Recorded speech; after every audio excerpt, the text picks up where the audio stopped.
विचार ऐकूया संगीतकार कौशल इनामदार यांचा.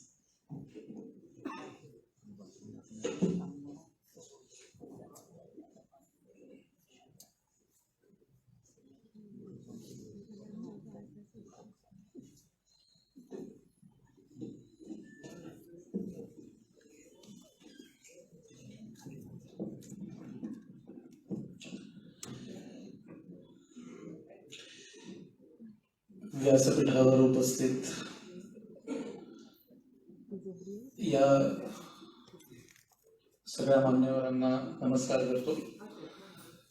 आपल्याला नमस्कार करतो आणि प्रथम आपली क्षमा मागतो की मी उशिरा आलो. अशोक मुळे सरांच्या भाषणात सुद्धा उल्लेख आला. माझ्यातर्फे मानतोच, म्हणजे क्षमा मागतोच, पण मुंबई महानगरपालिकेतर्फे सुद्धा मी क्षमा मागतो.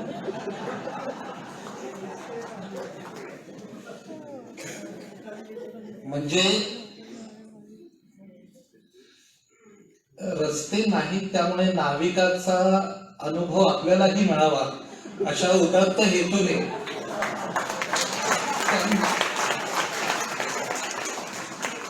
म्हणजे आता खड्डे भरण्यापेक्षा उरलेला रस्ता छाटून टाकला तर जास्त स्वस्तात आणि लवकर काम होईल अशी जाता जाता त्यांना सूचना पडली.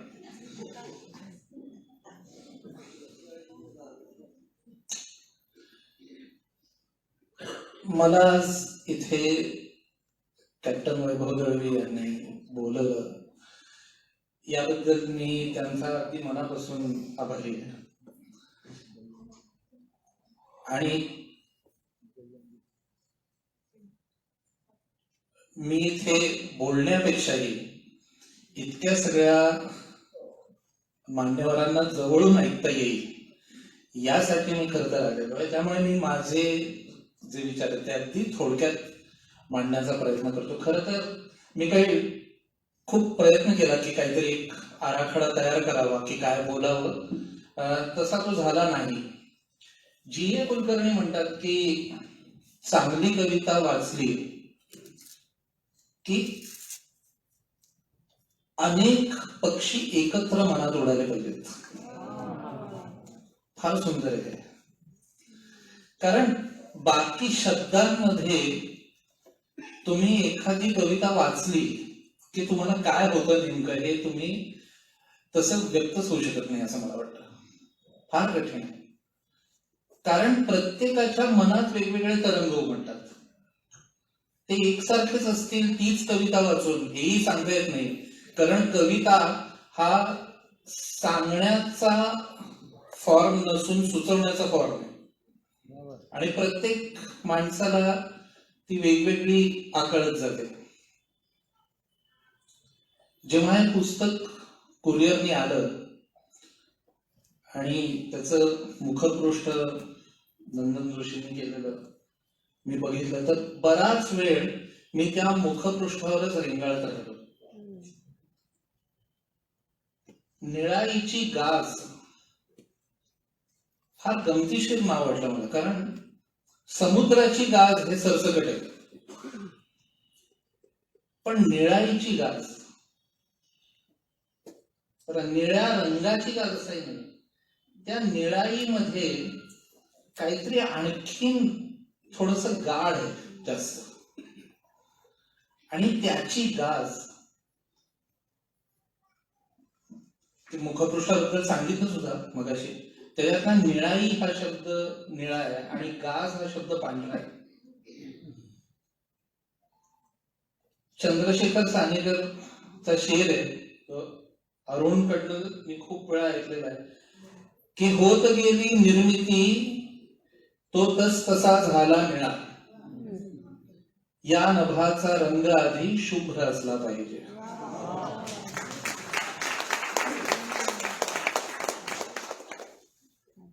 काय निळ्याची गंमत आहे. आता कॅप्टन नाफळे यांनी फार सुंदर सांगितलं की मी सागराच्या सेवेत रुजलो. फक्त भारतीय माणूसच हे समजू शकतो आणि हे म्हणू शकतो. कारण सात समुद्र उलटून गेल्यानंतर ते आपल्यावर राज्य करणारे आपले बांधव, Britannia rules the seas, Britannia rules the skies, असा एक अहंभाव असणार त्यांचा एक ऍटिट्यूड असेल. पण आपल्याकडे तो जो रेव्हरन्स आहे, ती जी एक सरेंडरची भावना आहे, ती आता जशी कॅप्टन नाफड्यांच्या बोलण्यातनं दिसली, सहज जाता जाता एक वाक्य होतं ते की मी समुद्राच्या सेवेत आहे. हा रेव्हरन्स, हा एक सृष्टीकडे बघण्याचा दृष्टिकोन, हा वैभव दळवींच्या प्रत्येक कवितेत दिसत जातो आपल्याला. त्याच्यात एक गोष्ट मला आठवते की राजगोपालाचारी जेव्हा कॉलेजमध्ये होते, त्यांच्या हॉस्टेलला विवेकानंद आले आणि अध्यात्मावर चर्चा रंगली त्यांच्या. आणि विवेकानंदांनी एक थोडासा क्रिप्टिक असा प्रश्न विचारला. ते म्हणाले की आपल्याकडे कृष्णाचा रंग हा निळा का दाखवला, अनंताचा रंग कोणता, असं त्यांनी विचारलं. अनंताचा रंग कोणता? त्यावर राजगोपालाचारी जे विद्यार्थी होते ते म्हणाले अनंताचा रंग निळा आहे. विवेकानंद हसले आणि त्यांनी विचारलं का तुला असं वाटतं? ते म्हणाले कारण आपल्या आजूबाजूची सृष्टी तुम्ही बघितली तर ती रंगहीन आहे आणि पारदर्शकपणे आपल्याला दिसतं, समोरचा माणसं वेगवेगळे रंग दिसतात. पण जसजसं तुम्ही अनंतात जायला लागता आणि समुद्राकडे बघायला लागता किंवा आकाशाकडे बघायला लागता, ते निळं होत जातं. आणि म्हणून आपल्याकडे कृष्णाचा रंग निळा दाखवलेला आहे. आणि म्हणून मला ही गंमत वाटली या मुखपृष्ठावरची की त्याच्यात त्या आता सांगितलं की बागवे सरांची सूचना होती की ते मोरपीस त्या नावेवर लावलं. मीरा म्हणते मोर मुकुट कानन कुंडल. त्या मोर मुकुट, मोरपिसाचा काय खरं त्याचा संदर्भ आहे मी असा खूप शोधला. मला एका रजनीशांच्या भाषणात तो संदर्भ सापडला की मोरपिसामध्ये जसे सगळे रंग आहेत तसे त्या कृष्णामध्ये सगळे रंग आहेत. आणि त्यामुळे तुमच्या लक्षात येईल की संत हे कृष्णाच्या कुठल्या तरी एका रूपाकडेच आकर्षले जातात आणि एकच रूप घेऊन बसतात. कारण सगळ्याचा सगळा कृष्ण हा पचवणं फार अवघड. त्यामुळे सुंदर स्त्री दिसल्यामुळे आपल्या मनात वासना जागृत होईल या भीतीने आपले डोळे फोडून घेणारा सूरदास याच नदीवर ललनांचे कपडे पळवणाऱ्या कृष्णाची कसं काय जमावं, नाही का? आणि फार त्याच्यात ते समुद्राची ही पण गोष्ट आहे की आणि त्या कृष्णाच्या रंगामधली की पाणी जिथे उथळ असतं तिथे तळ दिसतो, पण जसजसं ते खोल होत जातं तसतसं ते गाढ होत जातं आणि तळ दिसत नाही, ते निळं होत जातं. तिथे वैभव दळवींच्या कवितांमधनं आणि तो गाज हा पांढरा का असेल, निळाही निळी असली तरी त्याची गाज, त्याचा रंग पांढरा का असेल याचं उत्तर मला तो संग्रह वाचत गेलो तसं कळत गेलं. कारण ज्याचा तीर मिळत नाही आणि त्याचा तळ गाठता येत नाही अशा समुद्राबद्दल इतक्या पारदर्शक मनाने लिहिलेली ही कविता आहे. मी खर तर माझी आणि वैभव दळवींची फार अशी घनिष्ठ काही ओळख नाहीये, पण पहिल्यांदाच त्यांनी मला विचारलं की तुम्ही या माझ्या कार्यक्रमाला आणि मला हो म्हणावंसं वाटलं. तर तो त्यांच्या एका असण्यातला, त्यांच्या अस्तित्वातला जो पारदर्शकपणा आहे आणि त्यांचा चेहऱ्यावर जो चांगुलपणा झळकतो. अरुणची प्रस्तावना वाचली आणि माझ्या लक्षात आलं का तर ते घरातनच वाहतंय सगळं पारदर्शकपणा.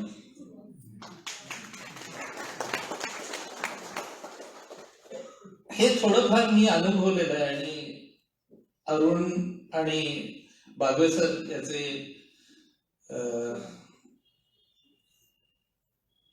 त्यांनी हे बघितलेलं सुद्धा, ते त्याचे साक्षीदार आहेत की मलाही साधारण घरातनं असंच फार प्रेमळ असं वातावरण मिळालेलं आहे. आणि त्यामुळे तुम्हाला एक दृष्टी तुमची व्यापक जास्त होण्याकरता ऑलरेडी कोणाचा तरी खांदा मिळालेला असतो. त्याची कृतज्ञता सुद्धा वेगवेगळ्या कवितांमधनं ही दिसते. अरुणच्या प्रस्तावनेत त्यांनी फार ते थोडस दीर्घ असं लिहिलेलं आहे की ही सगळी प्रस्तावना त्यांच्या घरातली परंपरा काय आहे, त्यांच्या मनावरचे संस्कार काय होते, कवितेचे संस्कार काय होते. आता त्यांच्याही बोलण्यात सुरेश भटांचा उल्लेख आला, त्यामुळे त्याच्यावर मी जात नाही. मी 2-3 कवितांबद्दल फक्त एक अगदी थोडक्यात त्याला स्पर्श करतो, कारण त्या कविता तुम्ही वाचायला पाहिजे. तुमचं एक साधारण उत्सुकता चालवण्या इतकंच मी बोलेन.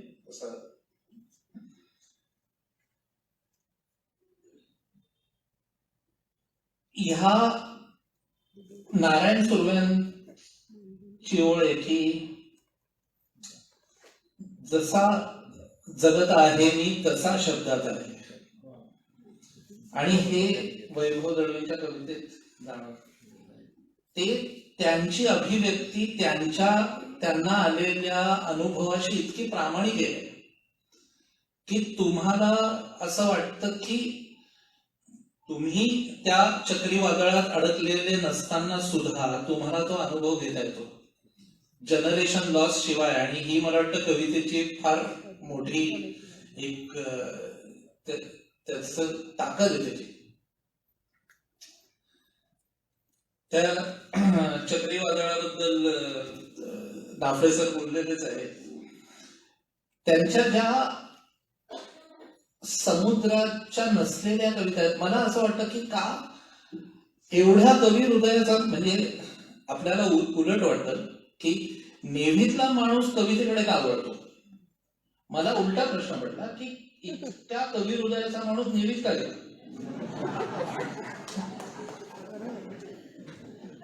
तर त्याचं उत्तर असं आहे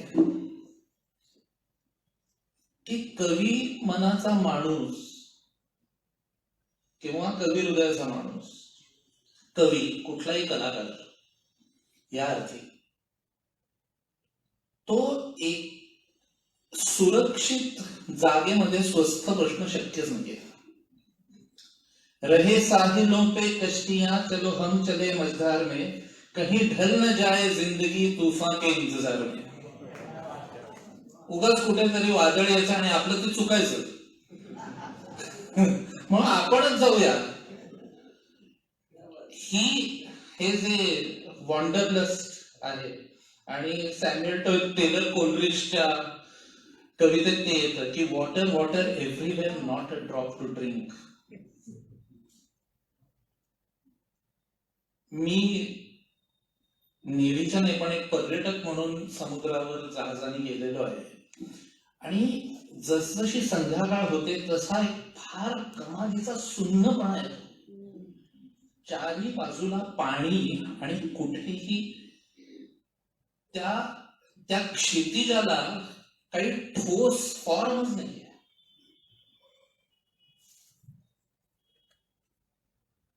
आपोआप विपश्यना होते. कारण तुम्हाला बाजूला काहीही फॉर्मलेस असणं म्हणजे तुम्हाला कंपल्सरी स्वतःशी संवाद साधावा लागतो. हे फार वाटतं, त्याच्यापेक्षा तिथे गेल्यावर आपल्याला लक्षात येतं तो अनुभूतीचा भाग आहे. हा काही सांगून कळण्यासारखा नाही. आणि इथे कॅप्टन दातार किंवा कॅप्टन करकरे आहेत, त्यांना हा अनुभव असेलच. ते एक कारण आहे की हा कविता संग्रह आपल्याला वाचायला हवा असं मला वाटतं. वैभव दळवी अतिशय रोजच बोलत असताना जे आपण सुद्धा चर्चा करतो, आपण राजकारणावर चर्चा करतो, आपण समाजकारणावर चर्चा करतो, आपण एरवी सांस्कृतिक पर्यावरणावर चर्चा करतो. आणि हे सगळं हे आपल्यासारखं आपल्या भाषेत बोलत असताना अचानक त्याचं जे तात्पर्य सांगून जातात ते इतकं भेदक आणि मनाला भिडणार असतं. मी एकच त्याचं उदाहरण देतो. आणि मी आरक्षण नावाची त्यांची कविता आहे. आणि आरक्षणाबद्दल की ते बरंच बोललेले त्या सगळ्या सामाजिक प्रश्नाबद्दल. आणि शेवटी ओ हेनरीच्या शॉर्ट स्टोरीमध्ये जसं शेवटचं वाक्य सगळं रंग बदलणार असतं ना, तसं त्यांनी लिहिलेलं आहे की रमलेत सारे करण्यामध्ये जातींचे संरक्षण आणि बंधुभाव निर्वासित शोधतो इथे आरक्षण. त्या एका ओळीमुळे ते असं काही तात्पर्य सांगून जातात की तुम्हाला एकदम ते हृदयाला भिडावं. निळ्या रंगाचा आणि दुःखाचा पण फार गहिरा संबंध आहे. एका जॅझ वादकाने म्हटलं होतं की blue is the colour of sadness. पण आपल्या इथे तो फक्त सॅडनेस नाहीये आणि त्याची तितकी लिमिटेड व्याप्ती नाहीये. आपल्याकडे आनंदाचा रंगच वेगळा आहे. आणि त्यामुळे हलाहल प्राशन करणारा नीलकंठ सुद्धा, म्हणजे वेदना समजा निळी असेल तर त्या वेदनेला जो आपण रिस्पॉन्स देतो तो पण निळाच आहे.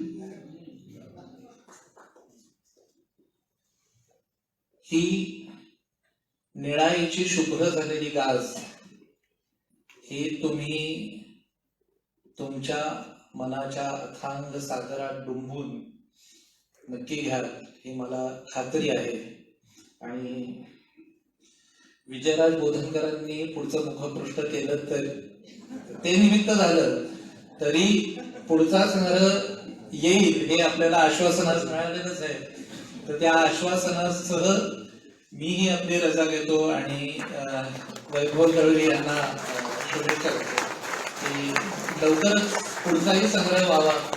कारण हा परत परत आम्ही वाचूच, पण पुढचाही संग्रह येऊ दे, म्हणजे पुन्हा तो दुसरा संग्रह वाचल्यावर परत पहिला संग्रह वाचताना जी काही मजा येते ती आम्हाला येत आहे. धन्यवाद. एक रसिक वाचक वक्ता म्हणून जेव्हा इथे उभा राहतो आणि हाडाचा संगीतकार जेव्हा कवितेबद्दल बोलतो तेव्हा इतकं सुंदर ऐकायला मिळतं. कौशल्याला अप्रतिम. एक इथे छोटासा अनुभव सांगावा असं वाटतो. समुद्रायन एक पत्रसंवाद या पुस्तकावरचा एक कार्यक्रम आम्ही केला होता आणि त्याच्यावर दादांची एक ओळ आहे त्या पुस्तकामध्ये. पत्र लिहित असताना आईना की ती म्हणजे एका रात्री जहाज निळ्या काचेवरून चालतंय असं वाटतं. आणि त्याच्यानंतर दादांनी ही ओळ ऐकवली, हे पत्र ऐकवलं आणि त्याच्यानंतर पटकन कविता काढली आणि त्याच्यानंतर जी कविता ऐकवली तो क्षण अजूनही आठवतोय की ते सांगत असताना त्यांच्याही डोळ्यात नकळत पाणी होतं की इतकं ते वादळ आलं होतं, इतकं सगळं घडून गेलं होतं. जीवाची म्हणजे वाचतोय की नाही इथपर्यंत वेळ आली होती आणि त्याच्यानंतर केलेली एक कविता. एक संवेदनाशील माणूस कसा असतो ते त्या कवितेमधनं कळतं. निळाईची गाज या पुस्तकामध्ये ती कविता आहे याचा मी आता उल्लेख केला. आणि